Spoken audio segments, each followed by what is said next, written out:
Yeah, welcome to Rod Doing Rod, y'all. Thank you for joining me live from Doha, Qatar. It is hot. It is wild, wild hot. It's like 110 every day, 110, 112, 115. That's in American, I guess in the rest of the world numbers, that's, I don't know, 40, 43, 42, something like that. It's very hot. Anyway, I just say that to say you might catch me wiping my brow or something like that, because I know when you podcast and stuff like that, you're not supposed to have AC or other types of ambient noise or whatever. But I got to keep my AC on. It's 41, it's 42, it's 112, it's 114, so I need to have it on. All right. So what we're going to talk about today is what teachers can do to make sure that they prepare themselves to have a good summer break. Why am I talking about this? Well, I've been a teacher for, I think this was the end of my 15th year. I started teaching in '08, but 1 year I didn't teach. So it may be the end of my 14th full year. I got to count that out. Anyway, the first time that I had a summer break, I thought it was magical. Like, I remember I was looking back, I was thinking about it, and every day felt endless. And it was like I could do whatever I want. Back then, I didn't have kids either. So I'm in New York. I'm making decent money. Me and my wife are both teachers. And like, I would just get up in the morning and I'm just like, all I saw was rainbows and unicorns and in the hood in New York. But like, it was just the most beautiful, magical thing. I get up in the morning, I'd run across the bridge or walk or whatever and come back. And I don't know, I just had every day to just do whatever. And I don't know, back then it was beautiful. With every subsequent summer, it was a little more laborious. Now, I know I sound like a jerk even saying that. The summer off is like the most amazing thing. It still is. But as time goes on, as time went on, I realized that some summers were a little more difficult than other summers, especially being someone who teaches abroad, right? I don't live in America anymore. So you summer a little differently, but a lot of the same things still apply. So I kind of listed some things you can do to make sure that you take advantage of your summer, because sometimes teachers put a lot of pressure on themselves when they're about to go on summer. They want to make sure that they recovered from the school year. They want to make sure that there's something they did to make it worth it. And I don't know, sometimes you look back at that summer and you're like, man, this is what I could have done differently, or as the summer approached and some, things like that. So let's look at some of the things. Let me find this that I wrote down that you can do to make sure that you have a good summer as a teacher. First thing, this is not on my list, but don't teach summer school. Like, I understand why you would teach summer school. Like, the money's good. You can make the extra money. We don't really have that really as much here teaching abroad. But like back in New York, you would teach summer school. You make that extra bread. You get that bag. I get it. But if you don't have to, enjoy your summer. All right. Especially if you got kids. All right. So the first thing that I have on here is you want to settle down before the break starts. And what I mean by that is, you don't want to be using your whole break. You don't want to be using those first few weeks of the break to recover. Your break might be anywhere from, 7 to 10 weeks on average. And you don't want to like waste a couple of weeks because, from the first day of break, you just felt beaten, broken, and you had to like recover. So what I suggest is, as that time is approaching, like in those last like 3 weeks or even month before the end of the school year, you start getting your ducks in a row. You start getting your health routine in place. So you can do that once the school year starts. I don't know if there's a new hobby you want to start when the summer begins, you can start it before the school year ends. Yes, it's going to be a little busy, but you're already in the flow. See, you're not trying to figure out how you're going to start your summer once the summer starts. You're already in the flow. So it's almost like you have a head start and you kind of settle your mind down. Those last few weeks of the school year, they're important. But let's be honest, teachers, in those last few weeks, we're just giving the kids a little busy work, just trying to tie up loose ends, make sure the parents are satisfied. And, you can use that energy. You have a little more energy, especially because the summer's going to come and you're happy. You have a little more energy to kind of work on yourself. So try to settle yourself down, work on yourself a little bit so you have a little head start before the summer begins. Okay, what's next?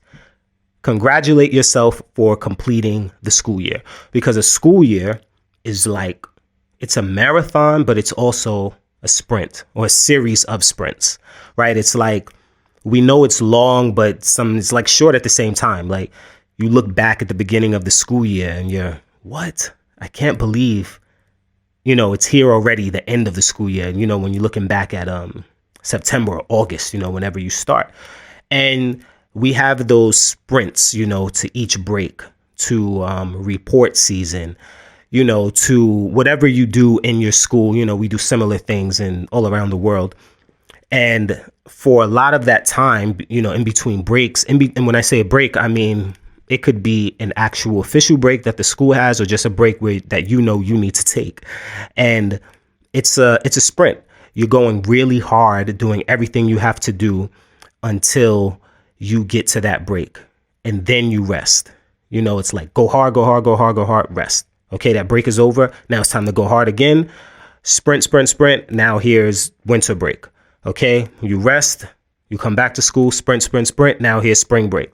Like, it's a series of sprints, but it's also a marathon, because during the whole school year, you never quite rest, right? Depending on what kind of teacher you are. You kind of rest during the break, but even then, like, you have to go back. It's not the big break, you have to go back and you want to do things better. So in that way, it's still like a marathon.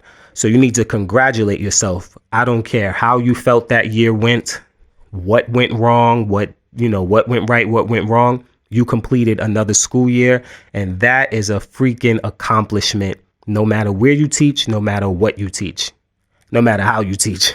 Okay. So another thing you need to do is allow yourself grace and no pressure to achieve anything. So some people say, okay, find that hobby, find that thing you don't do during the school year. That thing's kind of in my way. It's for the people who are listening. I have my microphone set up. If you're just listening, go to YouTube so you can see what I'm talking about, and subscribe on YouTube. But I have my microphone set up. I have this little pole in the way, and my arm and shoulder is kind of weird. It's all good though. Anyway, so we kind of say, there's something I want to achieve during the summer that I didn't get to achieve during the school year. So you kind of put that pressure on yourself. I'm going to learn this skill. I'm going to finish the great American novel. I'm going to get in shape, whatever it is.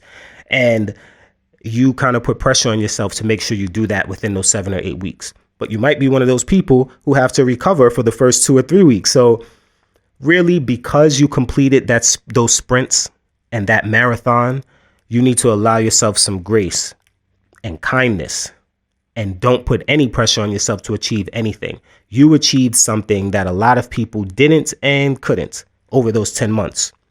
So just chill the heck out. You don't have to achieve anything. You can just chill. You can just relax, hang out, watch Netflix, whatever it is, and that's it. And no one can tell you anything because you're a teacher. Next on the list, choose a basic routine. Now, routine is always important, right? But during the summer off from teaching, a routine is going to be important, because without a routine, you might fall into some bad habits that make you sad at the end of the summer break, at the end of those weeks. You look back and you're like, damn, maybe if I would have been a little more disciplined, then I would have achieved this particular thing I want to achieve. Now, this is kind of in contradicting the previous point I said, but this is for people who have something they definitely want to achieve. If you have something you want to achieve during the summer break, then choosing a basic routine is good, because you don't have that routine that you normally have during the school year. So, key points in the routine: you have your your diet. I'm not saying you need to go super hard with your diet. Just basic things: lots of water. Be mindful of your food. You don't have to do anything crazy with that. But of course, most of us, we're going to summer where it's warm. There's a whole hemisphere that doesn't, right? So it's very American centric of me to say that. But anyway, it's just always good to drink lots of water.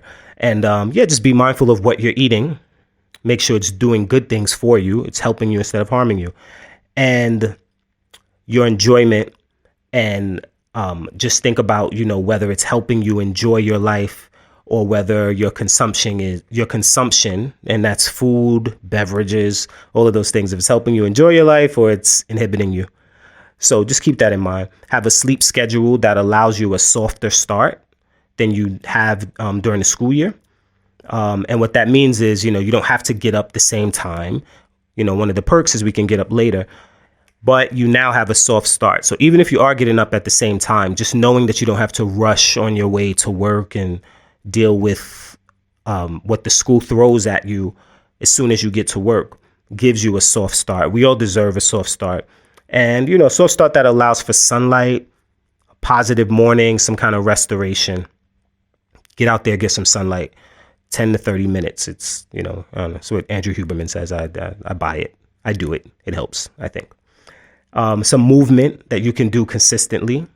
Have some kind of reflective practice, some kind of mindful practice, and socialize to an extent that you're comfortable with. Often in school, we can't control the amount of socialization that we do with students, with parents, with coworkers, and maybe during the summer, you have more control over that.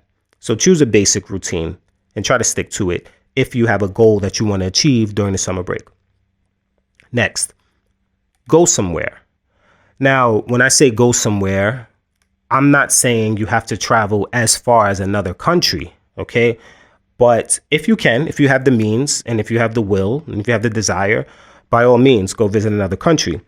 But you can go somewhere as close as a store on your block, or in your immediate neighborhood that you never get to visit. So when I say go somewhere, I mean now you get to kind of choose how you're going to move about the space around you, because we may have intentions of doing that during the school year, but so many things take precedence, and the school day is so long. It starts before we get there.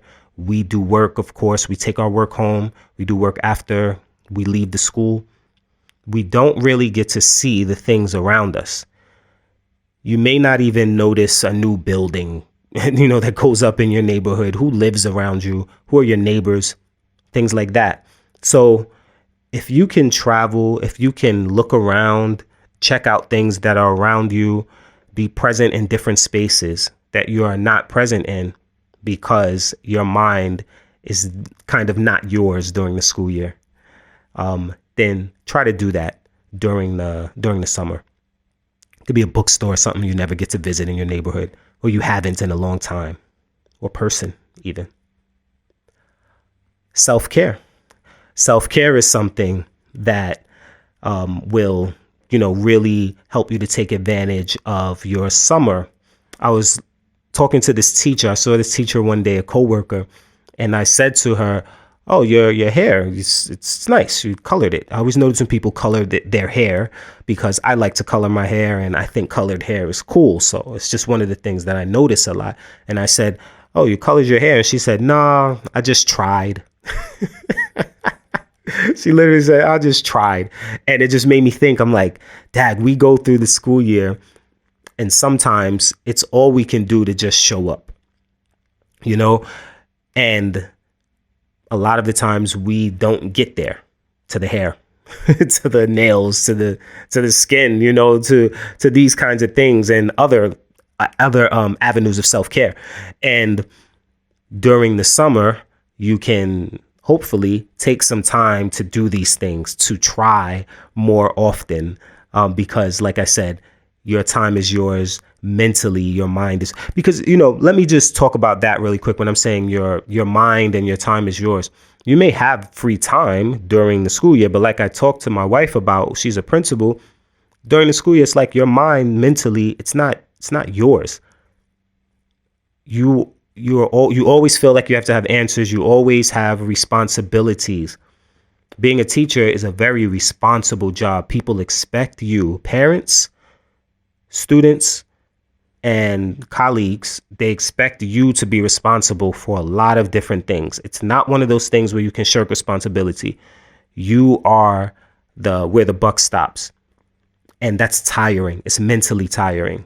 So when you leave work, you may not have that responsibility anymore, but you can't really turn it off. And if you do, now you're just exhausted. So that's what I mean when I talk about that. So often you can't devote yourself to self-care because now you're just exhausted. So hopefully in the summer, you can devote yourself to self-care a little more. What else? Water and sun. Now, I know I mentioned earlier, drink your water and go out in the sun as part of your routine in the morning. But what I mean here is there's something about seeing water, a lake, river, a gulf, an ocean, something like that. And that being in your sight with the sun over the horizon, sunrise, sunset, just chilling there in the sky, it does something really good for you. You may not take time to experience that and consume that during the school year. So yeah, drink your water and go outside and get that vitamin D, get it through your eyes and everything like that. But also consume it in that way. Just if you can, get near the water, sit there, watch it. Let the sunlight hit you. Just watch the sun over the horizon. And maybe you can't. Maybe you don't have that access. If you can, I'm just saying if you can. If you can get near a waterfall, if you can somehow travel somewhere where you can get to where there's natural water, I'd recommend it. What else? Create something. Create something at your leisure. We may create things during the school year, and we're teachers, so we're definitely creators. We're always creating things. But creating something at your leisure where you can have that hyper focus and that can be the thing you're devoted to the most, that's your priority, that's just an amazing feeling. Everyone's a creator. If you were born, you're on this earth, you're a creator. So, and when I say create something, I don't necessarily mean you are a writer, you are a singer, you're a dancer, you're a fashion designer, you're an architect. It could be create a recipe. It could be create a routine. It could be create a handshake with your kid. Something that you create, that you start, that you finish, and you said, this didn't exist in the world, and now it exists because of me. That's one of the very best things that you can do for yourself and for the world. And finally, enjoy the small things you miss during the school year. For all of us, that's something different. It sort of ties into what I said earlier about making sure, you go somewhere and you see things that are around you, but it can also just be enjoying your children in a certain way because you don't get to enjoy them like that during the school year. It could be enjoying your house. A lot of us, I always talk to my wife about this. Sometimes you don't even enjoy your living space, the space that you pay a mortgage on, that you pay a lot of rent for, and you're just kind of in and out of that space. You may spend more meaningful and just conscious time in your school than you do in your house. Your house may just be a place that you eat at and sleep at. But in the summer, you have the opportunity to sit in that house and really just enjoy it for the small parts of it, your bathtub, the acoustics, just enjoy all kinds of small things. Like another thing is I drive to work every day with my kids in the car. But during the summer, sometimes my wife drives and I'm in the passenger seat. And sometimes we take that same route from my house to where my job is because we're going to like the nearby mall or something like that. And I'm in the passenger seat of the car and I notice things that I never get to notice during the school year. Things near the side of the highway, things in the neighborhood, things on the way to the school. So you get to kind of enjoy the small things you miss. Maybe even in your local supermarket, just going shopping, seeing that they have certain things there that you just didn't try, or the people that are there that you never even look at because you're only going there to get your items and leave. So that's another thing that I think you can do to really get the most out of your summer. So let me recap this. To get the most out of your summer break for teachers, 1, Settle down before the break starts. Okay, get yourself ready so you get a little head start. 2, congratulate yourself for completing it. You completed another school year. You are dope. You are him. You are her. 3, allow yourself grace and no pressure to achieve anything. You've already achieved something most people can't achieve, wouldn't achieve, and that's a full school year. Being in charge of a full school year. Most people have went through a full school year, but they haven't been the teacher. 4, choose a basic routine that's going to give you some structure and a good foundation from which you can achieve goals if you have goals for your summer. This is 5. 5, go somewhere. It can be somewhere far. It can be somewhere close. But it's really just the thought of utilizing the space around you, being in different spaces and being present in those spaces and not just passing through like you might do during the school year. 6, self-care. 7, water and sun. And that could be drinking water and, tanning or sunbathing or whatever you like to do, but also just looking at the water, looking at bodies of water, looking at the sun, looking at flowing water, the natural landscape. It really does something for us as humans. Next, create something at your own leisure, something that wasn't there in the world but is now there because of you, besides your kids. Next, enjoy the small things you missed during the school year, things that you just kind of overlook because the school year controls your mind and has your mind. And one thing that I didn't talk about, and I'm looking at my list now that I didn't have there, is a goal. If you're a person who wants to have a goal. And when I say a goal, I'm talking about it can be an achievement. It can be a challenge. It can be finding your way back to something that you used to do. It can be a beginning of something, an ending, tying up a loose end, finishing something. It doesn't have to be big. It can be big. It can be something you just start that you're going to continue when the school year starts, but something that's meaningful to you, something you want to attach yourself to and get started on. So yeah, those are the things that I feel teachers can do to make the most of your summer. If you disagree with anything, let me know. If there's something you think I should add, let me know. If you think there's something I should take away, if you think there's something ridiculous, something I should change, you let me know. This is just my perspective. Rod doing Rod, me doing me.